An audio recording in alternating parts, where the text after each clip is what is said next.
It was a great night last night. Suzanne moved up to black belt in jiu-jitsu. If you guys been following, we set up a little mini seminar to try to bring her in and surprise her. And it wasn't a surprise. She figured it out. She told me as I was tying on her belt. But, you know, the main thing is, it's the thought that counts. We came up with an idea. Actually, Melissa came up with the idea to have a mini seminar. We used to do these all the time.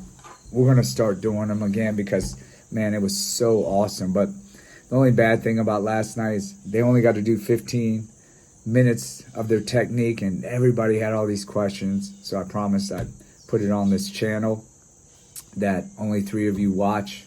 Maybe we'll have a couple more watching it now. If you do watch this video, go ahead and subscribe and smash that like button.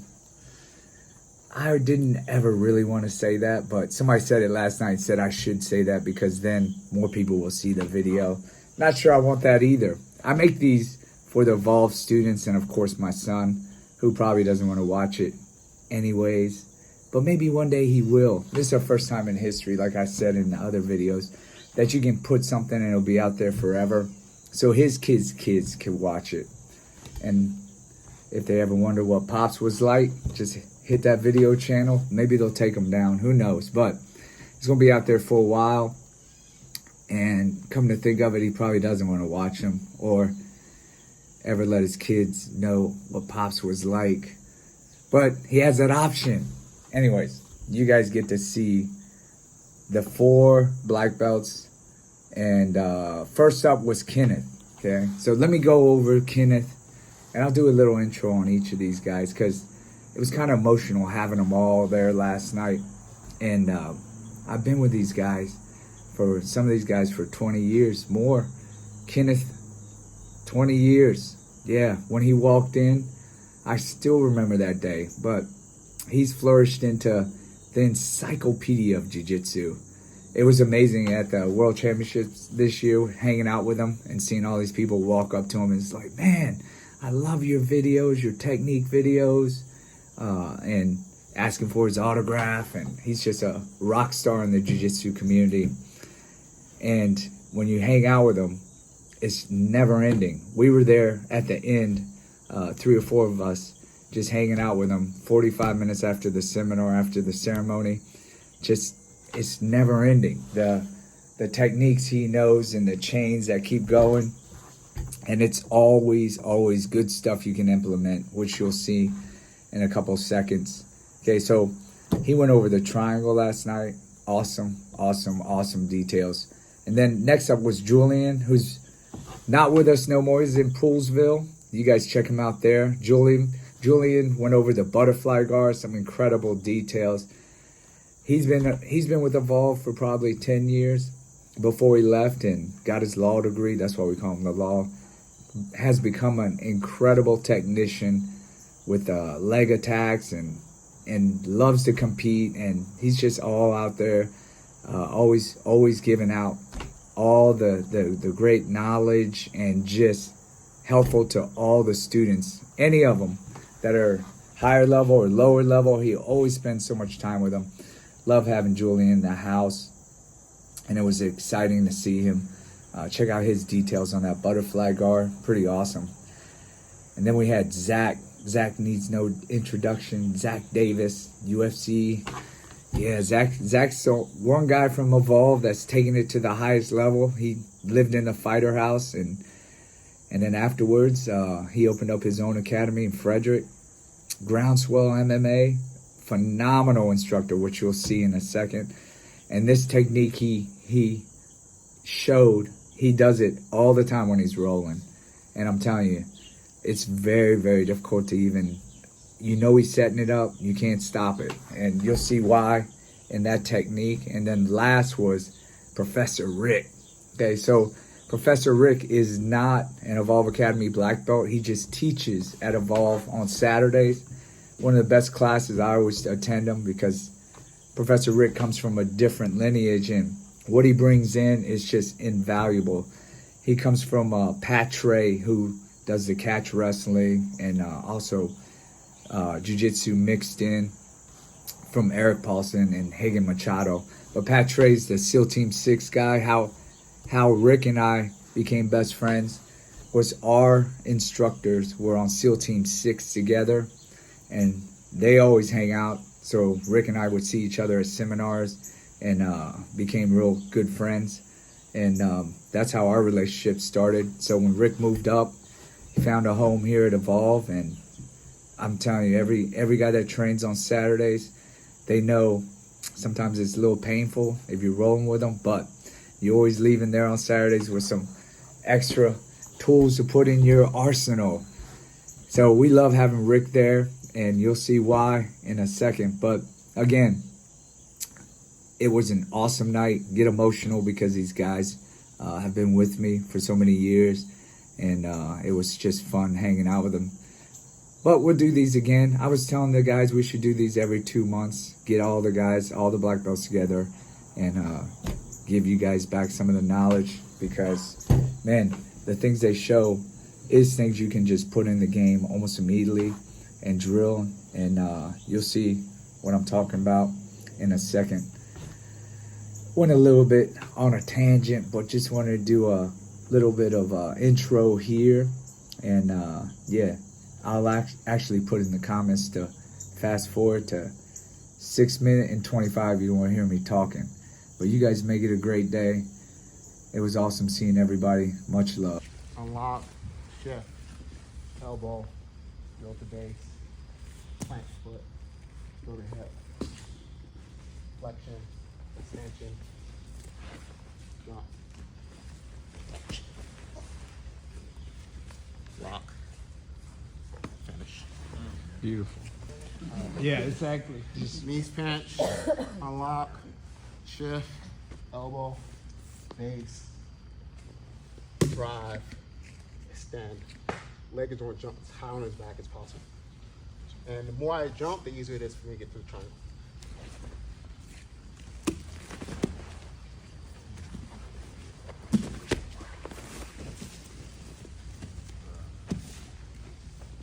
Nice. Right? Some people will just, just put pressure on you, grab the cross collar, and then just driving pressure there to make you unlock. So we're in the triangle. This especially happens like bigger guys. There's some guys, at least there have been in my experience, who will give you the triangle just so they can pass your guard. Right? So like you're here and people start stacking. So one thing, this is a small detail, but don't be so focused on locking the triangle. What I mean by that is the better leg configuration for like maintaining the position until you can attack is actually a diamond, which is crossing the ankles and pinching knees. Right? So once I'm here, if he stacks me, there's a structure that stops him from cutting the angle. So when he tries to cut, and I'm also reinforcing it by putting my hand here. Then this hand goes to the hip, and I cut tight. So now when he's trying to stack, so this is prevention. When you're in a triangle, first thing is cross ankles, knee pinch, like tight pinch, and then let him play. Like, you can stack me now, and then when I'm ready to go. Wait, say that one more time? So knee pinch, right? He's trying to stack me. I'm just chopping his leg down. But what you're saying is that if you had you locked in the So triangle if I lock the first, triangle, like generally if I'm so focused on locking the triangle first, there's gonna be space. So now when he tries to drop it, I can try to finish it. He's driving. If I take away the space first and then lock the triangle, it's gonna be a lot tighter. So me taking away the space means that this knee pinch happens. So now when he starts to stack, it's harder. Then if I shift. And also, like, even if I don't win, even if I don't worry about stack, knee pinch should happen before the triangle. So like, if we're here and I lock up, knee pinch, sure. And now I'm gonna try to stack. Because I took away the space first, the stack is not an issue. And if you don't take away the space first, you're gonna get stacked. And you're gonna get fast. And then you're gonna think, So I can get my underhook. When I get my underhook, I like to grab the belt. Okay, so now I have control of his hips. Collapse this arm. Okay, as I start to fall to the side, I'm going to start pushing off my bottom foot. Now my leg will kick and do the rest of the work. You might be tempted to go to the mount, but I find like when I go to the mount, sometimes they can catch my foot in half guard. So that's why I prefer side body. Any questions? All right, let's try with our partners. 1, 2, 3. Get the belt grip, his foot comes up. Okay, now I don't have that sweep anymore, so I gotta change things up. Here, pull it out in the direction of the toes, then curl it behind me.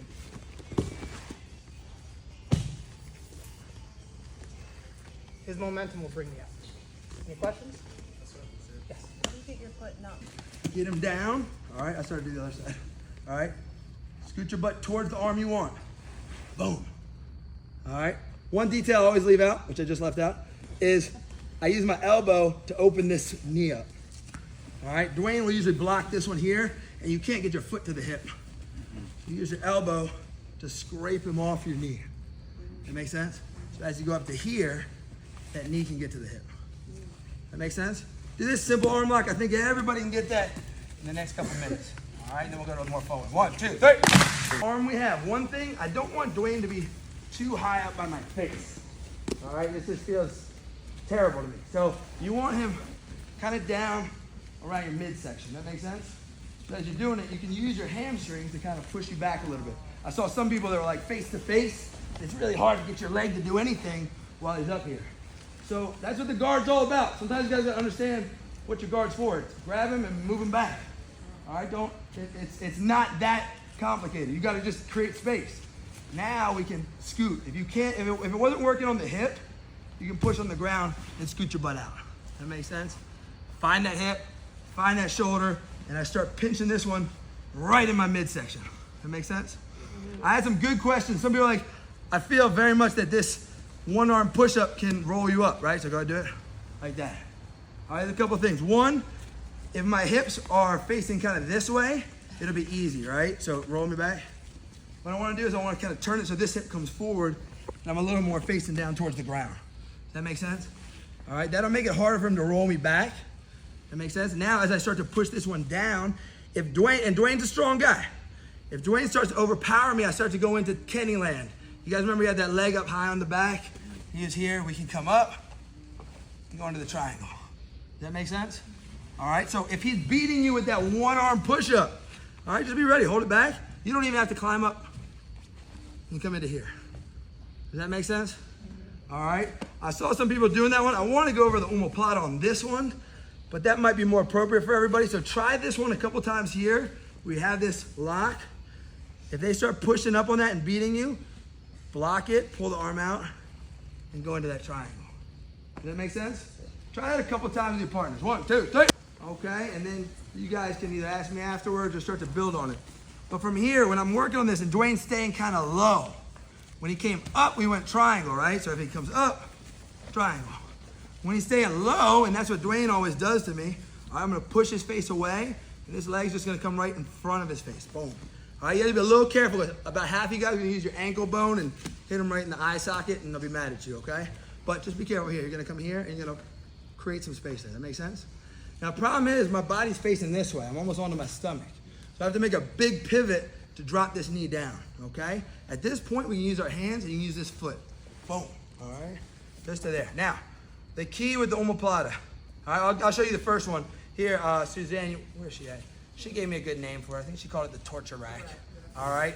But it's not really an omoplata. All right? Dwayne wants to do a forward roll. Dwayne will do a forward roll to get out of here. Boom. All right? Go back. Rewind. Right? So to keep that from happening, I started putting my foot in front of his face. If your foot's in front of his face, he can't really do that forward roll anymore. That makes sense? But Dwayne would just hang out here. and a lot of times you get his head in front of my foot. Dwayne's crafty. So if you get in front of his face, what's even better is get under the armpit. Does that make sense?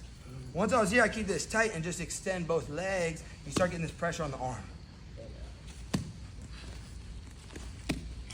See it again? All right.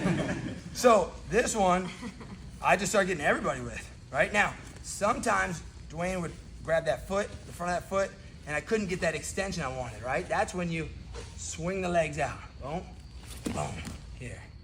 And the key is this shoulder has to hit the ground. If it doesn't hit the ground, you're kind of like here, right? He's gonna roll out, he's gonna send you, you have issues.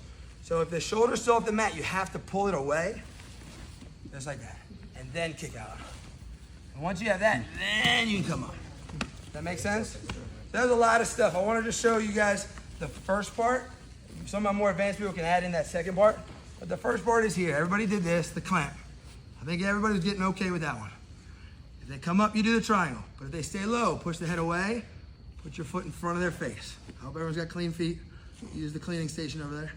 All right, keep his face up. Switch your hips. Face him. Go under the armpit. Dwayne's staying nice and low, that's fine. I like to go in front of the face if I can, but if he's not there, I won't. And now we're gonna extend and the butt goes away. That's it. All right, for you guys who love these, you can back away once or twice. Damn. Turn, and then get this. And there's a little baby step here. There you got him. All right, so if you guys get the first one, go on to that second one. If not, I'll come around and help you out. All right, give it a try. 1, 2, 3. That's stuff I've shown before. There's like a YouTube video of it. Is it? And the more you are able to It goes to the north-south though, Rick? Say that one more time. It goes what? One's side control, one's north-south. Okay, I love the north-south stuff. That's what we want to do. So this is not side control. Side control, I want to start about 45 degrees below his chest, and I want to drive my feet into his chest. He'll tell you there's a big difference in the pressure. Okay? This is not side control. This is what everybody does. They're here, right? You take a step back, and then I'm going to push, and I'm going to drive in. Okay? And then here, I can just grab the pants, and I can just sit here and just wait for him to slowly suck the air out of him and smile while he's wincing in pain. Right? That's super annoying, right? So you get in there and you get him into that position, and you get to a point where he's like, I gotta get out of here. Like, I want to move, right? So while I want to show you guys that, I don't want to necessarily focus on that for the purposes of what now, just because it's limited time. Okay, but from a side control perspective, again, this is not side control. Doesn't matter how much my weight over here, you can see he's sitting pretty comfortable. Okay, so I'm here and I'm coming below his rib cage, and I'm driving up to the top of his rib cage, and then I'm controlling, and I'm using this to just drop all my weight on top. Okay. So now we're here. We've established good position. I know what he wants to do, right? He wants to hip escape. He wants to hip escape and start getting his knee in. Okay. All I'm doing, I'm just putting my hand here, like, hey, nothing's going on. Nothing to see here. These are not the droids you're looking for. Right. So he goes to hip escape. And I have it on. Okay. Arm falls out. Oh, for some reason, right here for my arm triangle. Yay. Finish. Okay. This doesn't work for some reason. I have my telephone back over here. Okay, so 3 submissions per person. Nobody's coming to your Saturday class, bro. I'm telling you. All right, so look. He's good position. This is good position here, right? This hand is just coming in here. I'm not bothering him. I'm not trying to agitate him. I'm not trying to do anything. Okay, but as soon as he goes to hip escape, I push this down, and I bring this up, and I turn, and I go. This gets tight really quickly. Careful, he's my driver. Be gentle with your partners, but in real competition, it's tight my chest, I look up at the ceiling. Okay, if he's really strong, I can't get it, this comes out, I'm right here for my arm triangle. This is awesome, okay? This doesn't work, he's blocking this, a lot of people like you to use this. So come in, grab the wrists, head comes up to the point of the elbow, and I bring this out. Okay, that doesn't work, I just drive. Okay, you can also drive the wrist out like this, and then I can come to that. There's lots of stuff to do. And this is all based on him doing the right thing. Hip escape. Elbows in, hip escape. Okay? You guys need to see it again? Yeah. Yes. Julian, what about you? So when you're starting with side Remember, if control, you you don't tense up, focus it on hurts more. pressuring like the head of the other side at all? Tell us how you do it. Not really. I mean, there's different ways to control side control. First thing, remember control before anything else. So if we're scrambling and I've just got the side control, that's what I'm talking about. This is where I want to establish the position here and control. Okay, and start slowly kind of draining the life out of him while I'm just kind of relaxing. Now when I'm ready to move, it's a different story. Now I can kind of come up here. I'll just slowly keep here, and as he goes to hip escape, and push away. As he pushes away, again, I just lift this up. This comes around, and I go armpit to armpit. This is where people got to get caught up. You're not going to get deep enough. You're going to come here. Your arm's going to be on this side. Your arm's going to be in front of his neck. Okay. And he taps. Somebody's getting strong, or I miss it, and it slips out. Let me just right here. This comes in. Naturally finish this. So this is 1, 2. He puts this back here. Even if he does this, typically this doesn't work anymore. But he's just grabbing the pinky bone here. I'm lifting my ear up to the top of his elbow. Sorry. I'm pulling it on. Or this way. And then if you're here, you can take now. All right. So 4 moves, actually 4 submissions. Quick question. I noticed the first time you did it, your arm was over his head, and then the second time you had an underhook. So is the underhook more of a transition? And then 5 years, I maybe got to like 7 or 8. I still never got to 24. So fast forward now, 20 years later, I maybe have like 19. I still don't have 24. Right? So my teaching style, I bring this up to say my teaching style is very similar. Right? I'm going to go through a lot of stuff, and it's going to go quick. But I just want you to remember some of the concepts, and then I want you to go enjoy it on your own. Come out to me after class, or if you're here on Saturdays, come. I'm always here to answer questions and help out. Okay? All right, so the next one. Okay, we've come in, we've established good position. Now we come to, let's say we come to teaching 12, 20. Okay, this arm is going to come under. Most people know the bread cutter. They call it the bread cutter, or some other names. So basically, I have his collar here, and I have his arm. Okay, come into the collar here, and you bring this over. This comes over, elbow to the ground, and then you choke. Okay. Common choke. Most people, this is Jiu-Jitsu 101 from north-south. So you start north-south, you come under one arm, sit to the side, grab the collar, come back to your knees, choke. Okay? People are very good at defending this these days. So, again, I like doing things where people are defending them properly. So he comes to defend. All right, well, now I can't get it. Or he blocks, he brings his arm in, so I can't get this over. Right? Yeah. Well, not defend it, like actually defend it. No. So when you defend it, sorry, get it. Bring your arm in. It's probably the best way to do it. Just for everybody's sake. Bring your arm in, so I can't cut off the circulation. Okay. So I'm gonna go here. Like, oh, he's defending it. He's too strong. He's not gonna let me get it. Okay. I'm actually gonna let go of the back. So this hand is free. And step. And lock his shoulder. Here. Be very careful of this. Very brutal on the shoulder. Okay. So I'm here. Once I get to this position, I'm gonna look this way. I'm gonna open my legs so there's chin stays down. This doesn't work. I might get my arm bar. My goodness. If he's too strong, bring this up. Oh, then